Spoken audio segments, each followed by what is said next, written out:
Everybody, and welcome to another conversation in our series on why Black Lives Matter. Today, our topic is going to be around honoring life. And I'd like the team to just introduce themselves and also welcome our newest member, Catherine, who is joining us from Australia, as far as I remember. So I'd like you to just introduce yourself and then we'll carry on from there. Yeah, hi guys, I'm Catherine. Yeah, I'm from Australia. Nice to be a part of this.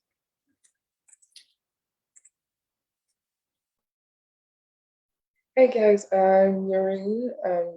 I've been in this discussion for about a year and a half right now.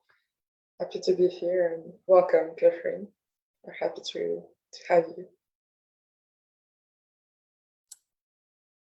I'm Granville Campbell, and yeah, Catherine, welcome to the team. Thank you for joining us. And we hope that and look forward to the healing journey that we're going to be undertaking as we go forward.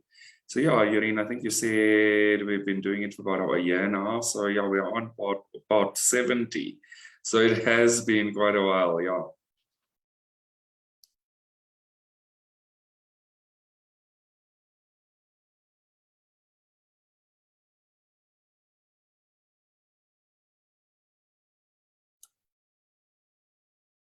Yeah, so today our topic is going to center on honoring life, as I said. But yeah, I think Deji and Anastasia, please also just introduce yourself. I think you might have just missed me ask for that. Introduce myself. Oh, you go ahead, Deji. Hey, I'm Deji.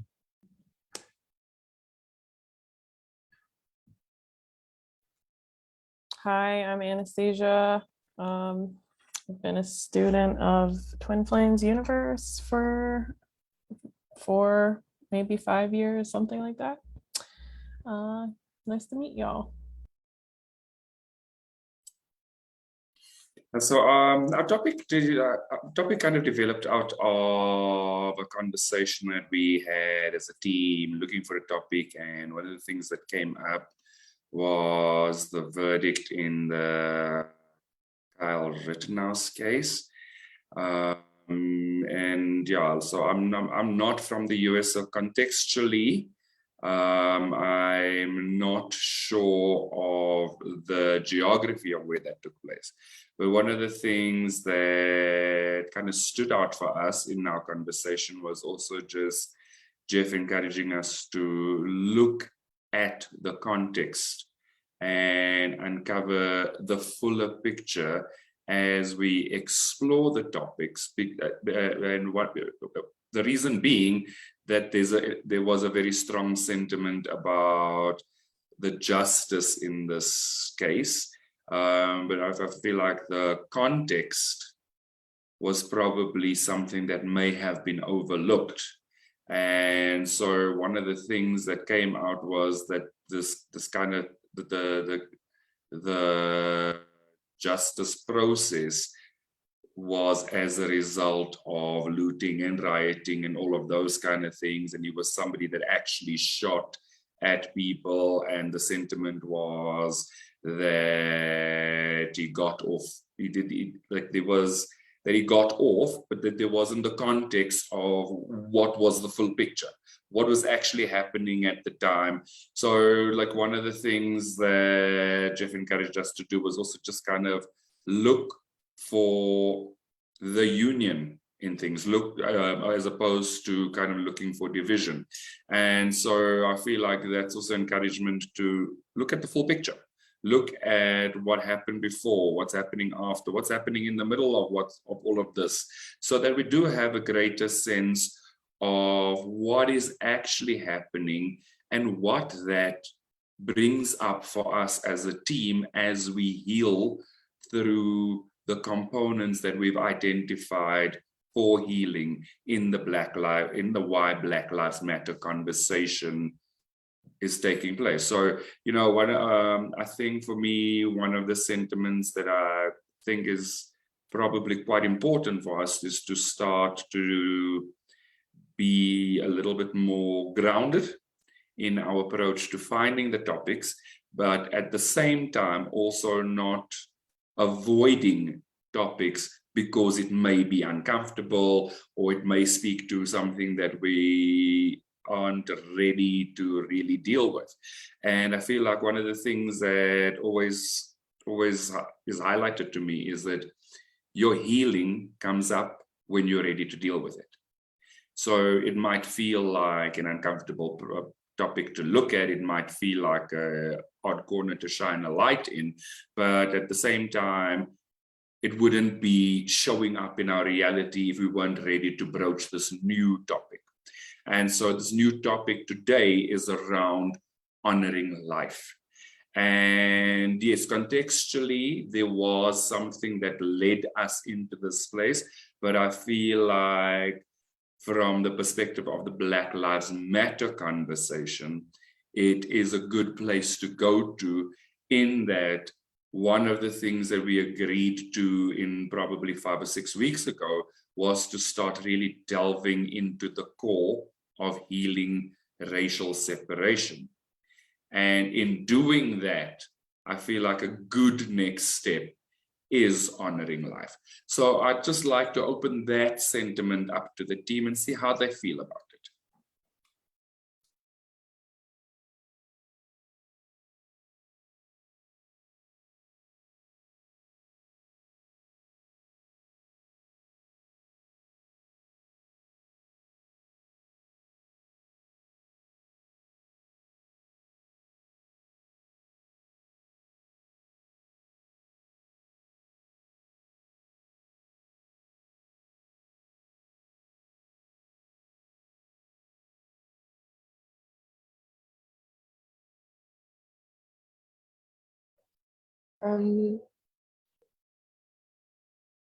I guess when I feel about Cal Rittenhouse,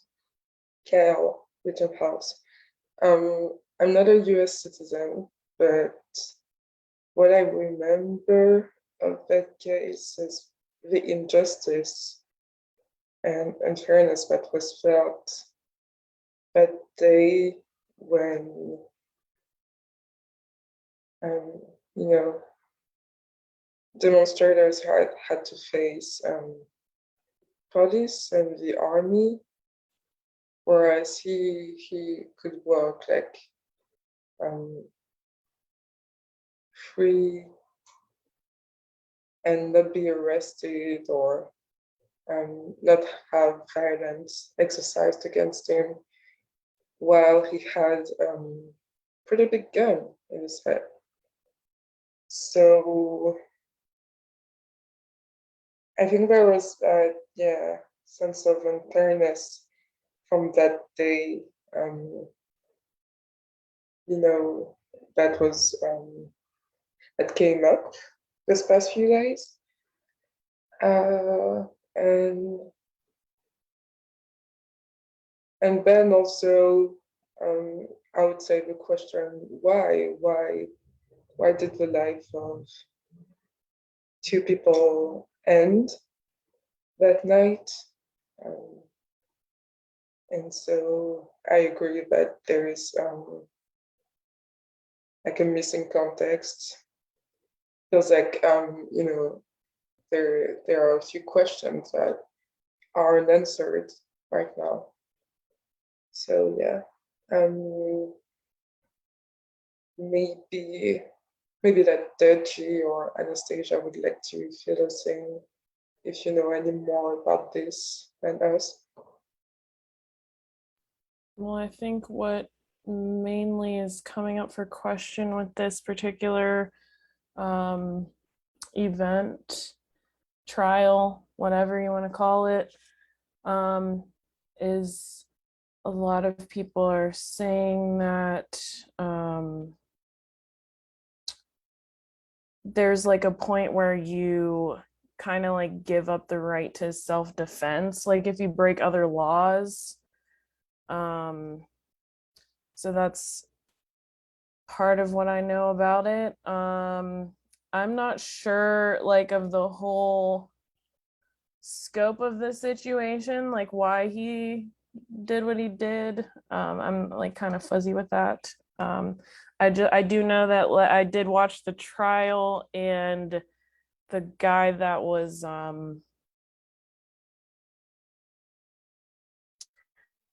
like still alive, he basically was like, yeah, like I went after Kyle, or I did this. He admitted to doing whatever the fuck he did. And and so I think that's a big part of why it kind of went the way it went too. Yeah, I don't know. Deji, what do you have to say about the whole thing? Okay, so I think I have a bit of a good clear scope of what happened. So this kid, Kyle, I don't know how old he is. He pretty much crossed state lines with an AR-15 to participate in the quote unquote rioting and loitering that was happening during the Civil unrest. the protests that were happening. This happened in Illinois, and what happened was he pretty Was it much Wisconsin? no, Illinois. It was Illinois. It wasn't okay. Yeah, it was Illinois, and pretty much he lied, saying that one of the place where he was pretty much quote unquote guarding with his rifle was his establishment, but but again, he pretty much had it in his head that we're gonna fuck some shit up. That's what his mindset was, and the demise of the entire situation was I guess he felt bold and try and like threaten people during these protests, and the end of it was 2 people were killed and 1 person was injured, like Anastasia just mentioned. And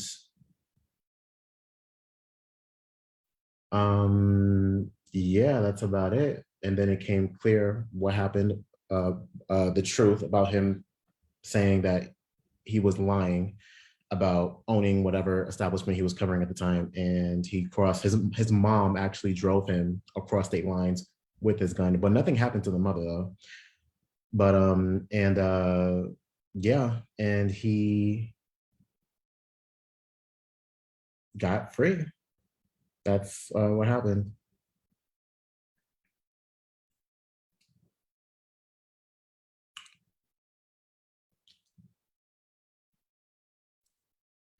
Yeah, so contextually, I feel like there's more to it. And one of the things that the article that Jeff shared around this whole thing was also that there's also a view that he was actually defending himself from other rioters. So like this is where for me the dots don't connect. And that is why I feel like it's very important for us as a team to understand the bigger picture and the fuller. I think it's because of, I think it was because of the intention of what he was doing. Like who do you think you are to cross state lines and play God with a rifle in your hand just for shits and giggles, you know? Like what was your intention to participate in what was happening? Like what in your mind told you that was okay? So these are all very good questions.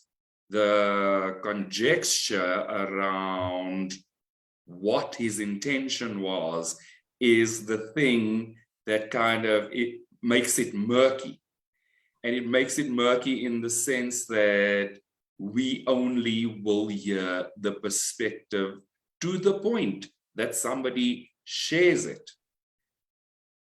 And this is where we kind of need to take that step back and go, well, do these, in the grandest scheme of things, does this feel like honoring life in whatever form life is. For the fact that, one, you do have the freedom to choose. The two, you do not have the freedom to choose to disrespect somebody's property through loitering and looting and rioting and all those kind of things. So there's a lot of things that are at play here that's kind of goes to a bigger picture that I don't feel we have, which is kind of the thing that I'm grappling with in trying to understand what is actually the context here, and was there a disrespect for life? Like we will never know the intent behind people's actions. Like, what was he crossing a state line for? There was curfew rules, then all sorts of other rules. Then there's all your constitutional stuff around the right to bear arms and all those kind of things. And then there's this thing about him being underage, bearing arms, and all those things. He's 17. He's not supposed to own a gun. He's 17. He illegally was carrying a weapon that was not registered to him. And again, he crossed state lines. So again, it had absolutely nothing to do with him. Like I said, he, in his mind, well, this is my opinion, he felt he was playing God, trying to be quote unquote hero, and did what he did.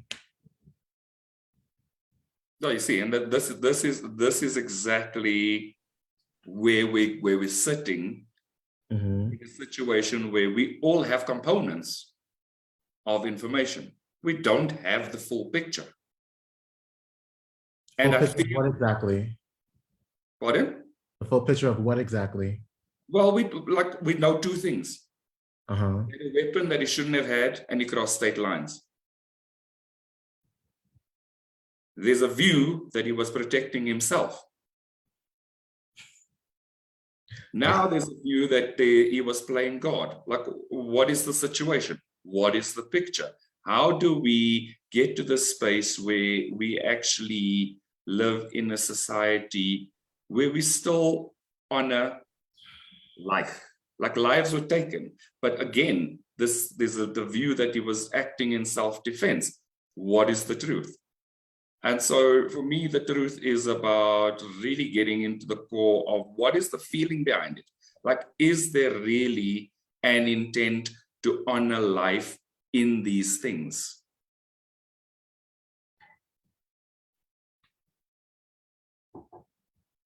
That is kind of the question that I am grappling with. And that's the question that I'm posing to the team. How do we feel about honoring life in its entirety? Yes, people have the freedom to choose, but your freedom to choose shouldn't infringe on somebody else's right to live, kind of thing. But then it also shouldn't infringe on somebody else's right to defend themselves. And it shouldn't infringe on somebody else's human right to dignity and all those kind of things. And it makes it a very interesting place to be, because are we judging here? Are we discerning? What is our purpose in looking into this, and how do we feel about that? That's where I want to go. He's the situation that brought us to this conversation feels to me like a catalyst.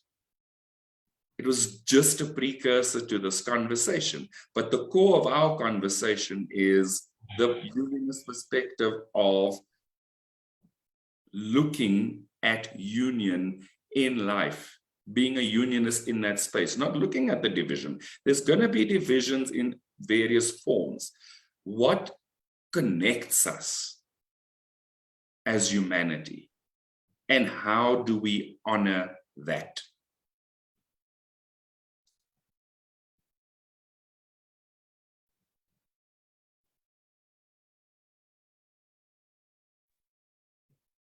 I think at the end of the day, I'm more angry that lives were lost than anything else.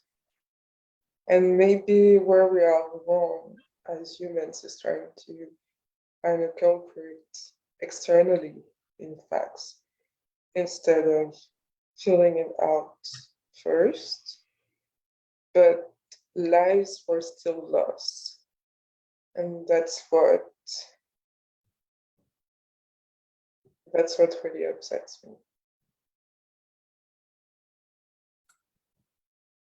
Okay, and in that space where lives were lost, what is your feeling here? Like what is the upsetter really about?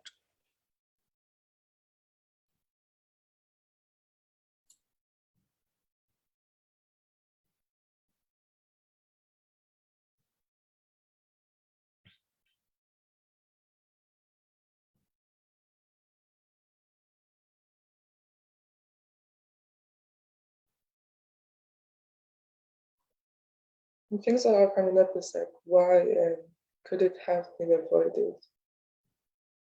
Mm.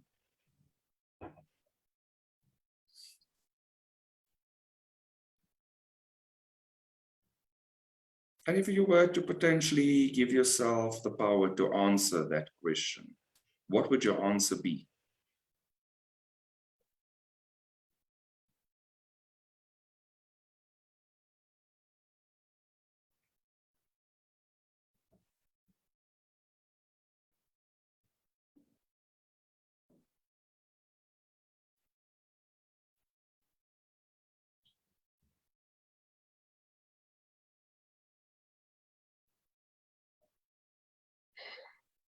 I'm just feeling a calming sense that death is not real.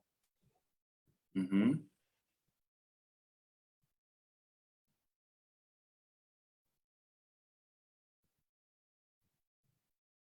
And let's just, would you like to just repeat that? Let's just feel into that a little bit more.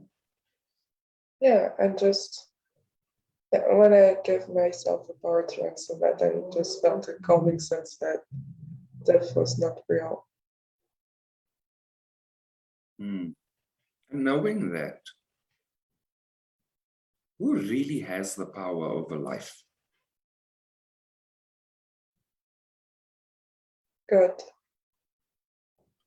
And so is it okay for God to have made decisions or even allowed the free will of other people to make decisions that we may or may not understand?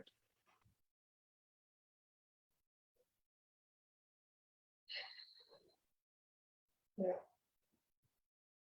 And as we get into that space of allowing, is it okay to just relax into the feeling that we can call in clarity as we choose to heal in this space?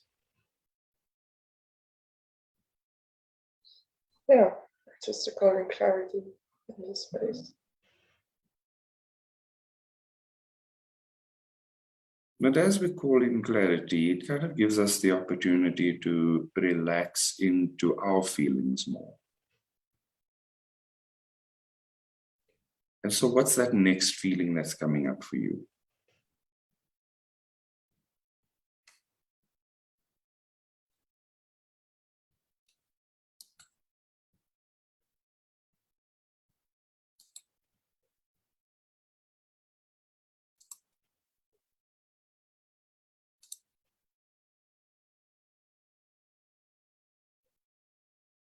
Just feel sadness that somehow we as humans are turning against each other. Hmm.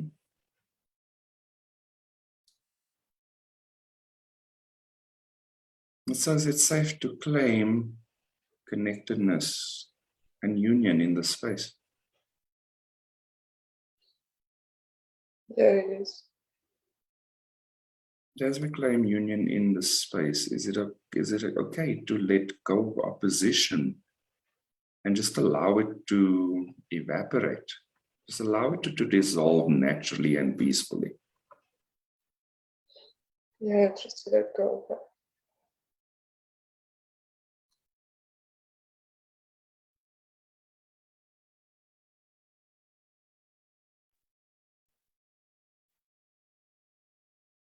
And how does it feel to let go of that opposition and just feel the natural peace that returns here?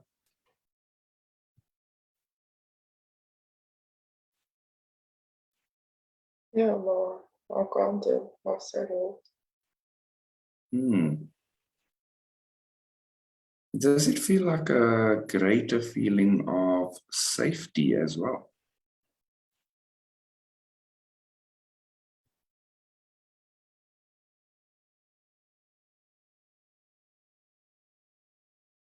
I guess so. Yeah, I guess like it's a feeling that I couldn't be like shaken up by things. Because your groundedness and your stability comes from God. Yeah. And God is unwavering. How does that feel? Well, that feels great. Pardon? That feels great. Cool. And is there anything else coming up for you right now?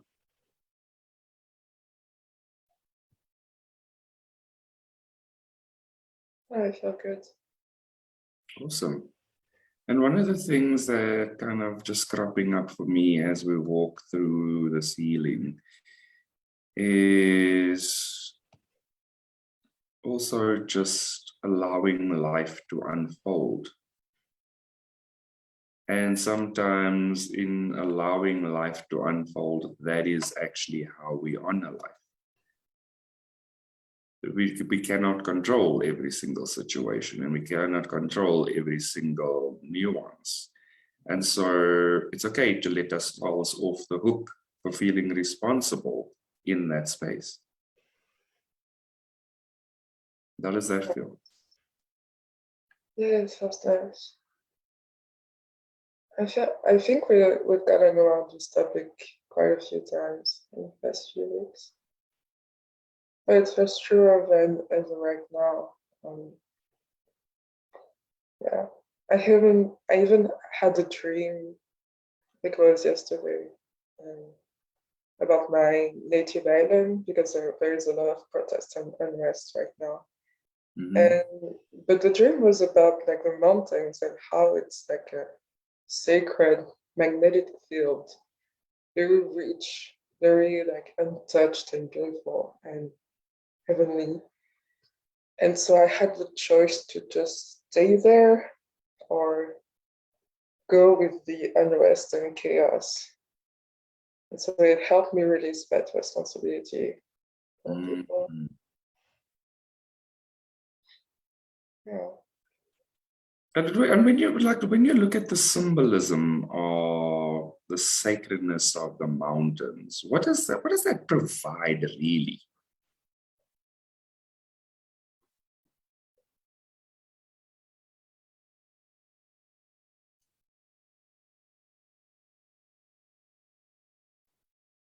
I think just more safety and a certainty that heaven on earth is there, like the new earth is there. It's in the same place, but like not everyone obviously lives in that place yet.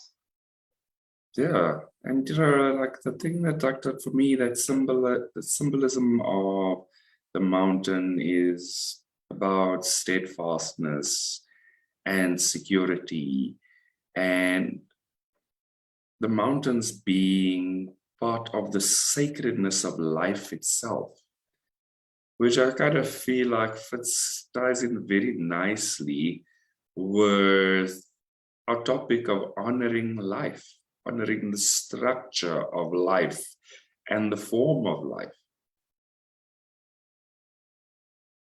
How does that feel?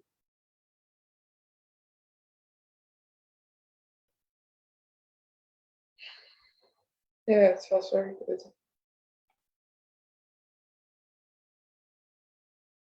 And as you allow that to just settle in, is there anything else that's coming up for you right now?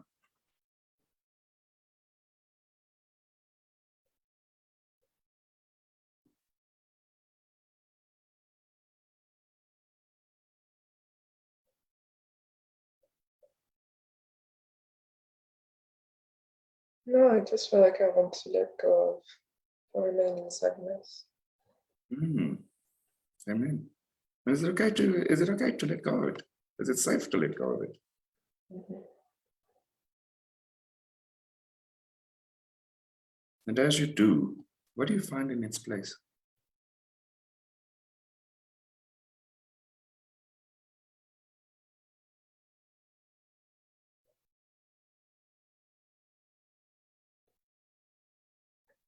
I think there's a bit of pain.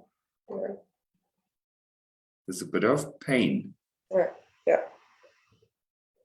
What is that pain pointing to? If you were to name it, what would it be?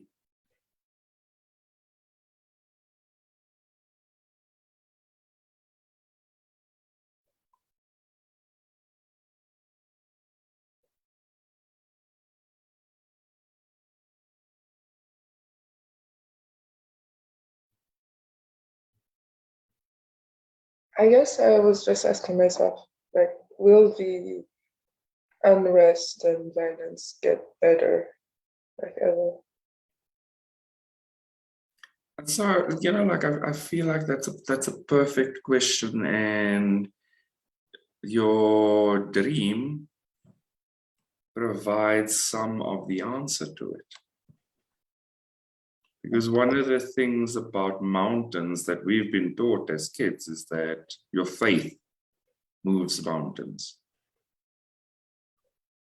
And so knowing that, how do you feel about your question now? More hopeful?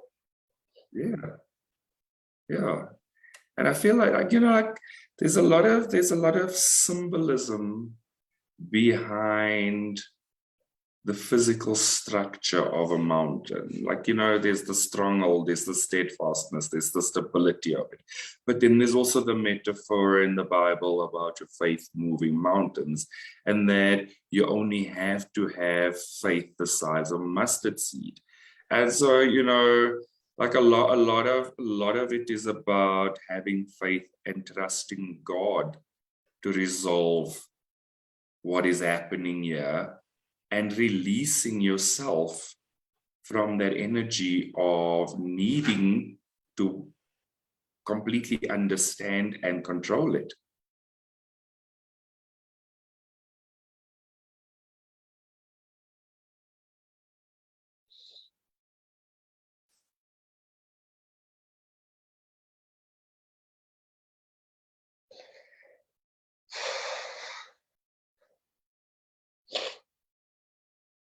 Thank you. Good. How does that feel? Much better. Great. Yeah. And like I appreciate you walking with us through this healing, because I feel like it's significant, and it's significant in the sense that you have a great love for humanity. And so the question why may be a treadmill question. It might be a hamster wheel question, like, kind of goes in circles, but doesn't really go anywhere. So it's almost a wheel spinning question. And that's why it's good to also know that you have the power to call in clarity and the power to release the need to understand, both at the same time.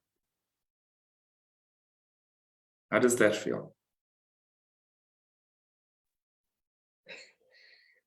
Less exhausting. Amen. Definitely less exhausting, right? But it also allows you to honor your life force more, because you're not expending it in a cyclical pattern that leads nowhere.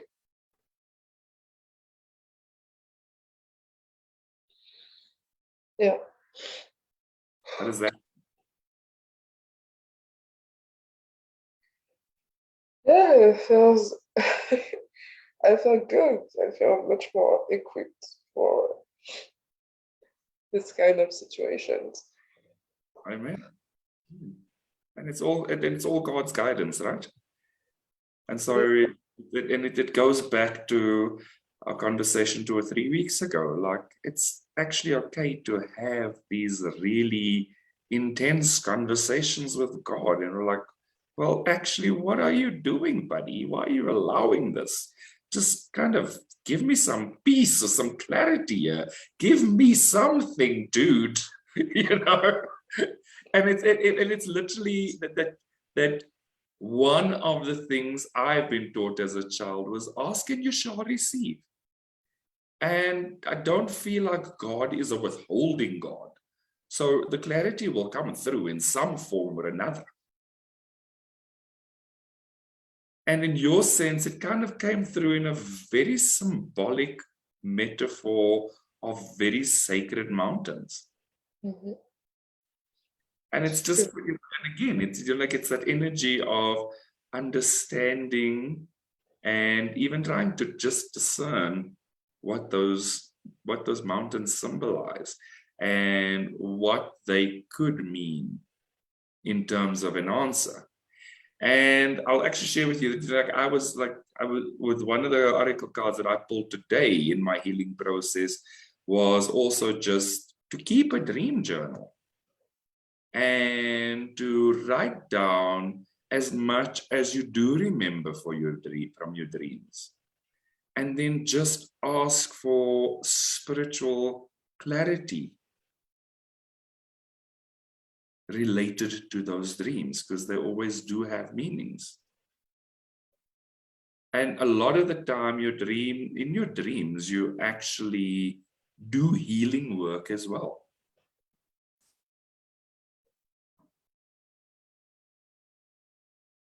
Yeah, it's true.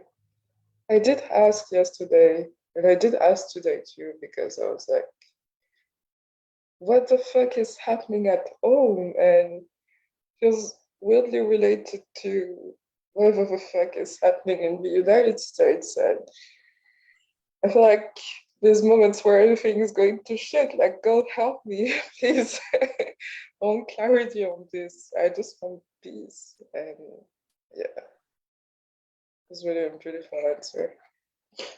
How awesome is it that your peace was not as far away as what you thought it was? Yeah. It was actually quite easy. Yeah, exactly. How cool is that? Very cool. Oh, awesome. How are you feeling now? I'm feeling peace now. Good. Thank you for sharing that with us. Would you like to just allow it to just settle in? There's no need to do anything with it. It's there. You only just have to allow it. Just allow it to settle into the wholeness of who you are.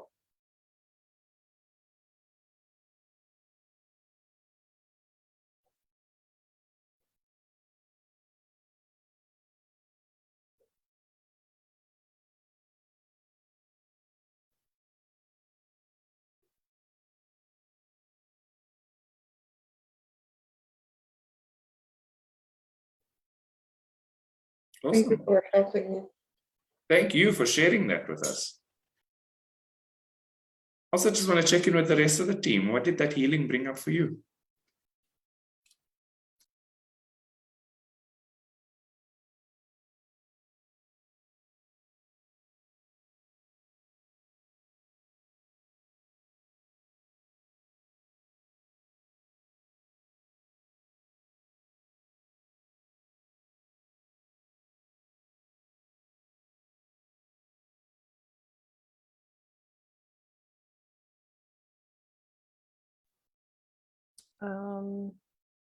It just pretty much reminded me of just trusting God. Like, I don't know, one thing I always think about is how, like, I'm just like, you know what, if it came down to it, like, God's gonna tell me exactly what to do in that moment for me to like get through it. And like I've also experienced that too a lot. So that's really what it brought up for me. I also thought it was hilarious because on my calendar I wrote, God, what the fuck is going on? So when Yuri was like saying that, I was like, I have to show them this because I literally was feeling that and I just wrote it down. I was just like, whatever, you know? Like, well, this was like forever ago, but it was just funny that, you know, yeah, you get what I'm saying.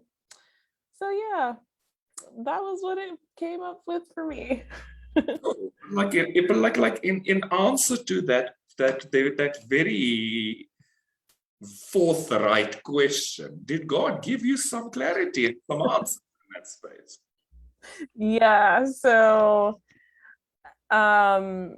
basically the clarity was that, like, you know, you called this in because you wanted to heal beyond that. So it you don't really want to focus on what it looks like on the outside. You just want to like keep staying with so as far as clarity as to what exactly was happening, no, because like it might be this big surprise, right?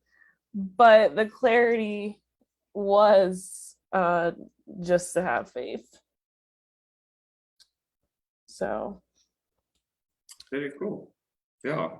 And I like that you share that, because I think one of our greater pieces of work in this lifetime is probably to go as deeply into having faith and trusting God as we possibly can.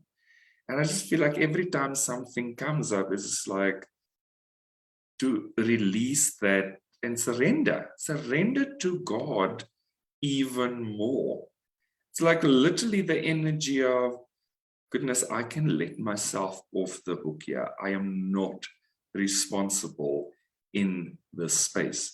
Like, I have a healing piece and I can share my healing piece, but I'm actually not responsible in this space. It's a very liberating feeling and a very peaceful feeling to be able to look into a situation and go, that's highlighting something to me that resonates with a piece of healing that I have. But this whole thing isn't mine. And that's really cool. yeah, that's a good point to bring up and like shed light on that. Because like you're not like like you said, surrendering is the most important part. Because like even if we relate that to this Kyle Rittenhouse thing, right? Like there's no way I myself could ever be able to figure out why that it is what it is. You know what I mean? Like it really is God's responsibility. Yeah, and there's something that kind of just this crops up all the time for me, is whether or not he's inadvertently served a purpose that even he may not yet understand. And it's an interesting perspective to have, because then I am open to seeing more possibilities in what potentially looks like a very messy situation.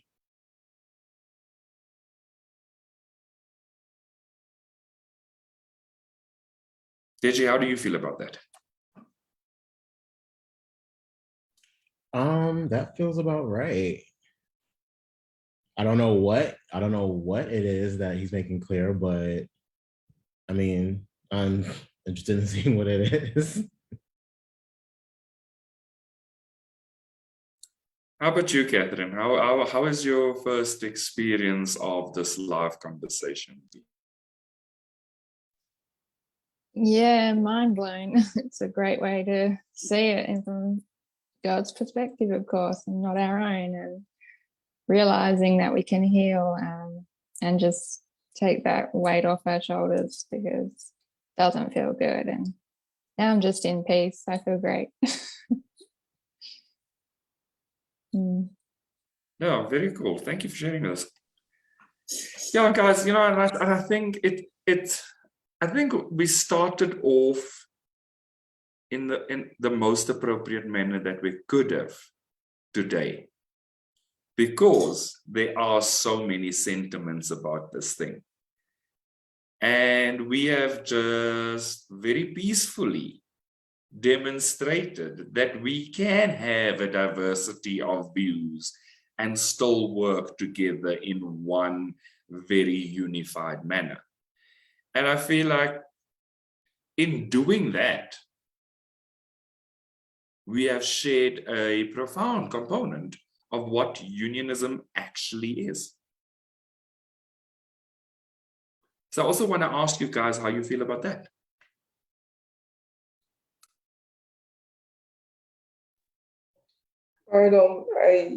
I was just thinking, like, isn't that what our journey is about? We never ask ourselves if our twin flame or spiritual family is right. Like, we just ask ourselves who has the beast to heal, and how can we have more clarity, more assurance, be closer to God in our lives. And it was just a reminder that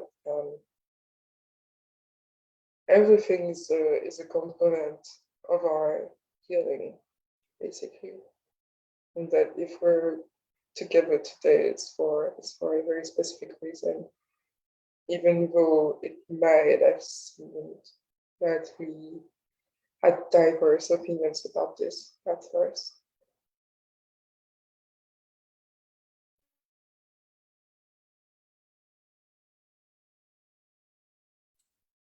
Yeah, so I also have the sense that this super contrast was exactly the thing that was necessary to bring us closer to God and to trusting God more. And so I want to just check in with you guys how you feel about that. It's like your false twin flame experience, right?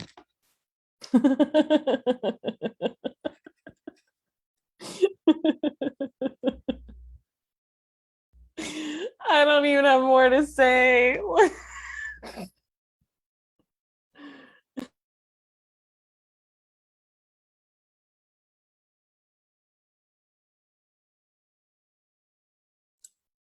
Yeah, and I think one of the things that this journey has kind of and is teaching us is to appreciate what that contrast actually points us to or leads us to, which is probably something that we may not have appreciated in the past. Like, it may have been like, I'm speaking a lot from my perspective in the fact that the contrast absolutely didn't feel good, and like there was never really clarity about why that contrast was there in that way. And a few years down the line, and all just starts to make such perfect sense that it was actually the healing journey.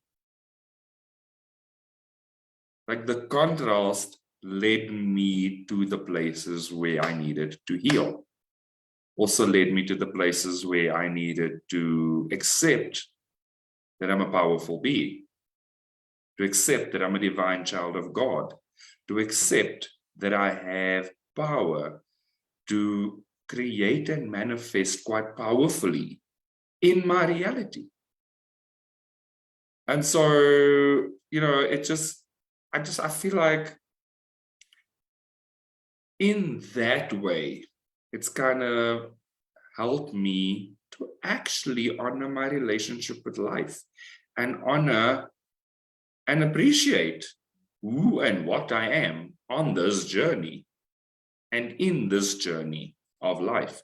And it's a very different perspective to come to when one is able to look for the learning or look for the healing or look for the lesson, as opposed to relating inside of the complaint or being stuck in the bad energy or allowing the bad feeling to overstay its welcome. Because at some point it's welcome, like we kind of need to go there.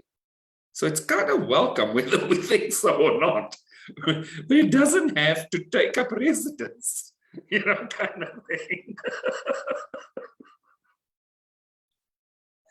So yeah, I'm feeling a lot more peaceful in the process of this conversation.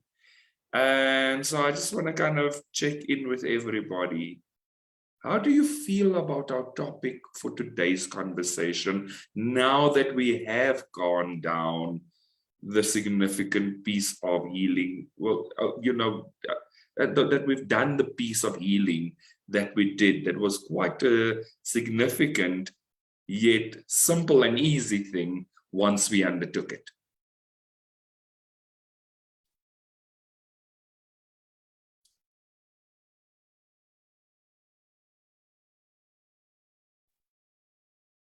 I guess we honor life in a way, not by trying to deconstruct any system and see if it was right and see that the reject was the right thing to do.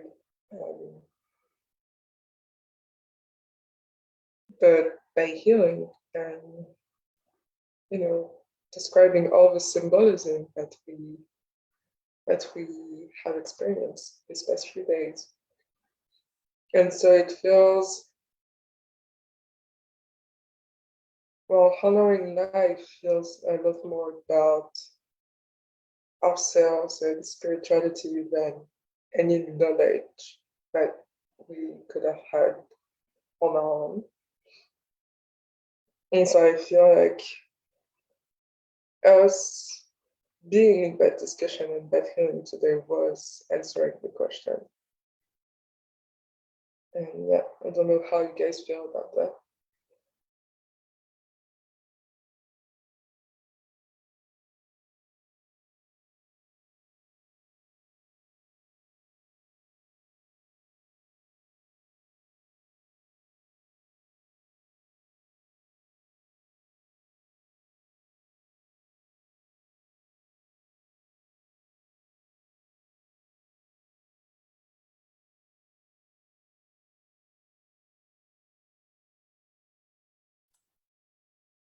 Yeah, I definitely feel a greater energy of having honored life as it is right now.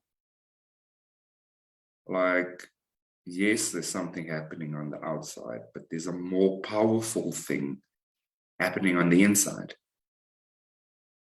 And that power on the inside allows us to remain in peace, even where we do observe the contrast and the illusion.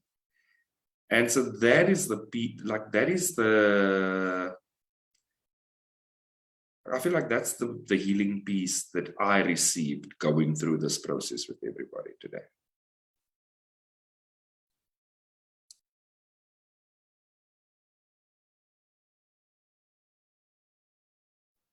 Yeah, I agree. I'd also say that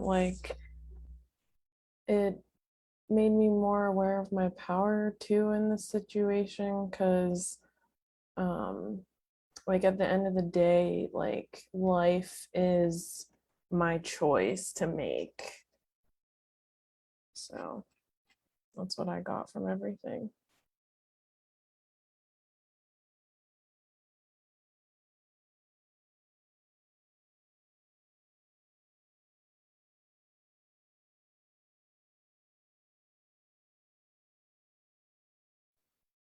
How's everyone else feeling?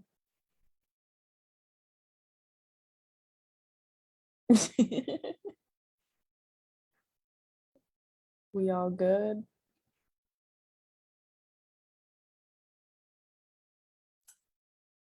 Good. I feel like that kind of feels quite complete to me today. So yes, let's just check in with everybody.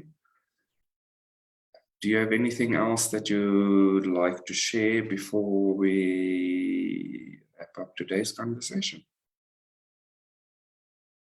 Yeah, just quickly want to thank Jeff for perfectly guiding us to this today. Very grateful.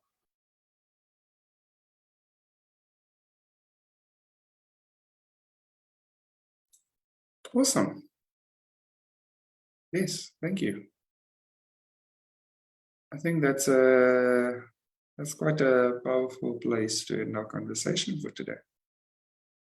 So I'm going to say thank you to everybody for joining us. Thank you to the team for the powerful piece of healing that we've done today. We'd like to invite it to invite the people that have joined our conversation and those that have been following us to please like and subscribe to our Church of Union YouTube channel, where you will find all our previous conversations in our series on why Black Lives Matter. You'll also find our any other live conversations that have happened in the Unionism Spiritual Discussion Group on Facebook, on our Church of Union YouTube channel. And with having done such a big piece of healing today, I feel like it's quite peaceful for us to conclude this conversation at this point, and also invite everybody to share their feelings around any additional topics that we can research as a team and continue to share as we really dive deeper into healing racial separation. So thank you, everybody, and we look forward to seeing all of you next week.